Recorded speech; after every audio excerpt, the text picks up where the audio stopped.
এবারে দফায় দফায় বৃষ্টি, জল ছাড়ছে ডিভিসি, ফুঁসছে একাধিক নদী, বাড়ছে প্লাবনের আশঙ্কা।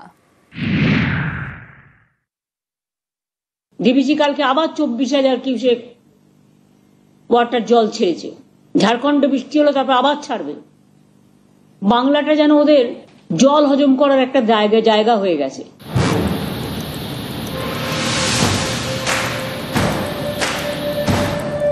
ডিভিসি ছাড়া জলে দুর্ভোগ, এ নিয়ে মঙ্গলবারও বিধানসভায় সুর চড়ান মুখ্যমন্ত্রী। দাবি করেন, আমাদের এখানে বন্যাটা ম্যানমেড, না জানিয়ে জল ছাড়ছে ডিভিসি, আমাদের রাজ্য ভেসে যাচ্ছে। ডিভিসির ছাড়া জলে ঘাটাল ভেসে যায়, আরামবাগ, খানাকুল, গোঘাট ভেসে যায়। বিহার ঝাড়খণ্ডে বৃষ্টি, এর জেরে জল ছাড়ছে ডিভিসি। বুধবার সকাল থেকে 39,000 কিউসেক জল ছাড়া হয়। এর মধ্যে পাঞ্চের থেকে 36,000 কিউসেক জল এবং মাইথন থেকে 3,000 কিউসেক জল ছাড়ে ডিভিসি। এর জেরে দক্ষিণবঙ্গের একাধিক নদীতে জল বাড়ছে, আতঙ্ক বাড়ছে নদী পাড়ে, বাড়ছে প্লাবনের আশঙ্কা। প্রতি বছরই এরকম ডিভিসি আচমকা জল ছেড়ে দেয়, দিয়ে এটা হচ্ছে চরম রাজ্যের সঙ্গে এবং আমাদের এখানে দেখা যাচ্ছে ডিভিসির সঙ্গে চরম সংঘাত বাঁধে। আমাদের ধান চাষ বলে কোনো জিনিস আর হচ্ছে না, প্রতি বছরই চাষের বিরাট ক্ষতি হচ্ছে, পুকুরের মাছ চলে যাচ্ছে, সমস্ত দিক থেকে আমরা বাড়িঘর পড়ে যাচ্ছে, সমস্ত দিক থেকে আমরা ক্ষতিগ্রস্ত। কয়েকদিন আগে ঝাড়খণ্ড এবং বিহারে নাগাড়ে বৃষ্টি হয়, জল ছাড়ে ডিভিসি, একাধিক এলাকা ভেসে যায়। ডিভিসির মাইথন এবং পাঞ্চের জলাধার থেকে জল ছাড়লে ক্ষতিগ্রস্ত হয় পশ্চিম বর্ধমান, বীরভূম, পূর্ব বর্ধমান, বাঁকুড়া, হুগলি, হাওড়া এবং পশ্চিম মেদিনীপুরের বিস্তীর্ণ অংশ। গত বছর ডিভিসি ছাড়া জলে ভেসে যায় একাধিক জেলার বিস্তীর্ণ এলাকা। এবার তাই ডিভিসি ছাড়া জলে আবার বুক কাঁপছে নদী পাড়ের বাসিন্দাদের। নিউজ 18 বাংলা।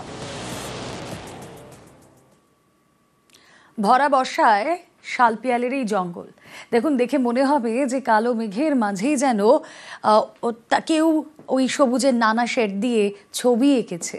আর সেই ছবি যদি দেখতে যেতে চান তাহলে আপনাকে যেতে হবে বেলপাহাড়ি।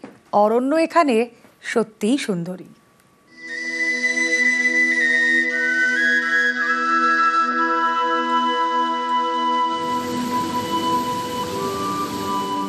জঙ্গলমহল ঝাড়গ্রাম, সেখানে পাহাড় জঙ্গলের কোলে বেলপাহাড়ি।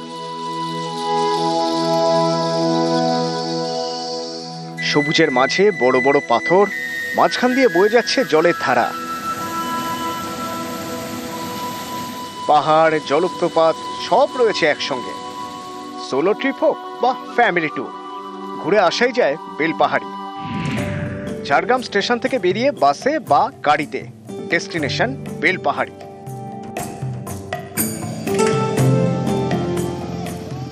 ঘণ্টাখানেকের মধ্যেই পৌঁছে যাওয়া যাবে।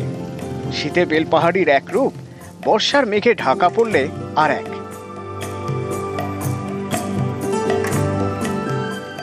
বৃষ্টির ফোঁটা পড়লেই বেলপাহাড়ি যেন আরো রঙিন।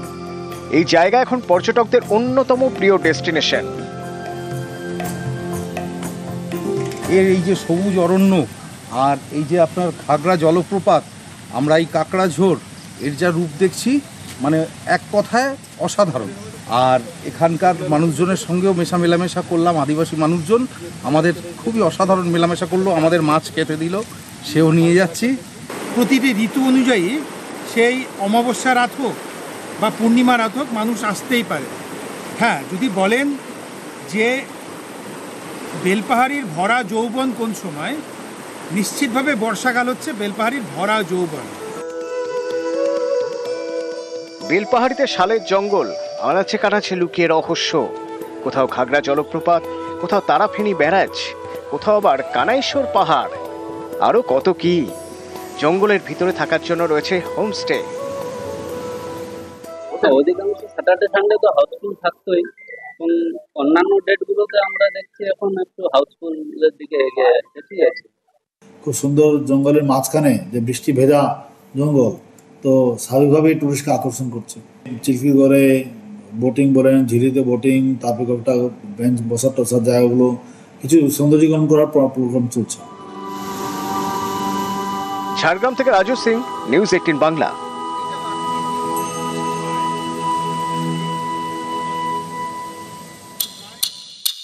যখন সময় থমকে দাঁড়ায়, সময় থমকে দাঁড়ায়। আসলে কি সময় থমকে দাঁড়ায়? আমরা তো জানি time and tides wait for none, কিন্তু এখানে ঘড়ির কাঁটা থমকে গিয়েছে, সময়ও বোধহয় থমকে গিয়েছে। কোথায়?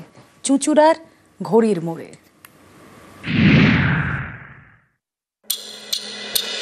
যখন সময় থমকে দাঁড়ায় নিরাশার পাশে। চুঁচুড়ার ঘড়ির মোড়, ঘড়ির নামে রাস্তার নাম।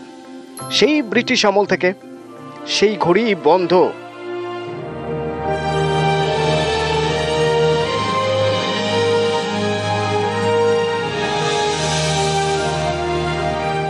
ঘড়ি দেখে সময় জানা যায়, ঘড়ি দিয়ে জায়গা চেনা যায়। হাওড়া স্টেশনে ভিড়ে ভিড়, তাহলে কোথায় দেখা হবে?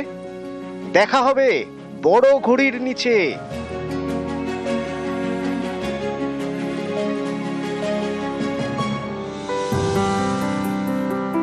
মানিকতলার মোড়ও দিন রাত সময়ের হিসেব রাখে।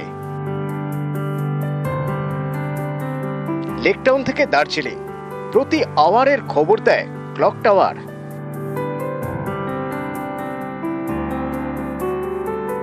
হুগলির চুঁচুড়াতেও এরকম ঘড়ি রয়েছে, শতাব্দী প্রাচীন। এই ঘড়ি দিয়েই জায়গার নাম ঘড়ির মোড়।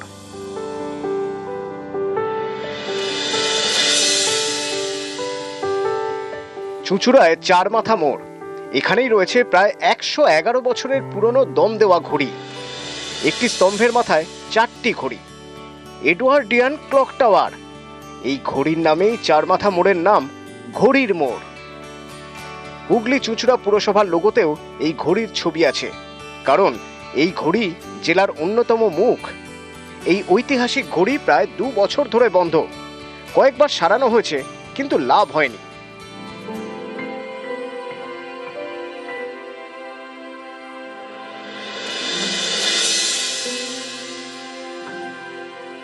হ্যাঁ, দীর্ঘদিন ধরে চুঁচুড়ার একটা ঐতিহ্য এই ঘড়ি, এবং এই ঘড়িটার দীর্ঘদিন ধরে এই আলোগুলো অন্ধকারে পড়ে আছে, নিভে আছে। আমরা পৌরসভার চেয়ারম্যানকে অনেক অভিযোগ করেছি, চেয়ারম্যান ও পিডব্লিউডিকে জানিয়েছে, কিন্তু আমরা একটা অদ্ভুত ব্যাপার দেখছি যে পিডব্লিউডি পুরো উদাসীন এবং এটার ব্যাপারে কোনো গুরুত্বই দিচ্ছে না। ঘড়ির চারদিকে 4 রাস্তা, একদিকে ইমামবাড়া হাসপাতাল, একদিকে চুঁচুড়া থানা, একদিকে চুঁচুড়া মহকুমা আদালত, আর একদিকে চুঁচুড়া স্টেশন। এই চুঁচুড়া একসময় ছিল ডাচদের অধীনে।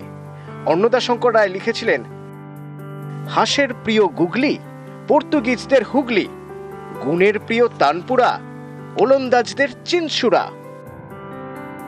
চিনসুরা অর্থাৎ চুঁচুড়া। 1914 সালে চুঁচুড়ায় এই ঘড়ি স্তম্ভ তৈরি করা হয়। তৎকালীন বড়লাট সপ্তম এডওয়ার্ডের স্মৃতিতে। চারদিকে আলো, কিন্তু এখন আর সেই আলো জ্বলে না, ঘড়িও চলে না।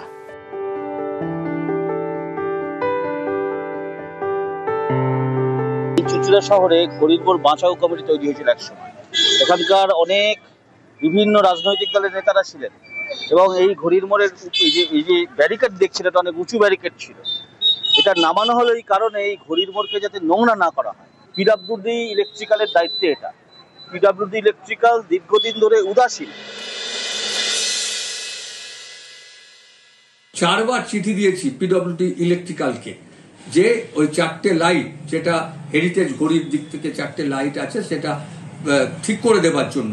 আজ পর্যন্ত সেটা ঠিক করা হয়নি। আসলে যারা, আমি এক্সিকিউটিভ ইঞ্জিনিয়ারের কাছে চিঠি দিয়েছি ইলেকট্রিক্যালে, কিন্তু তাদের কোনো সেন্টিমেন্ট নেই হুগলি চুঁচুড়া শহরই বলুন তারা, বা ঘড়ি সম্বন্ধে। হুগলি থেকে সোমনাথ ঘোষ, নিউজ 18 বাংলা।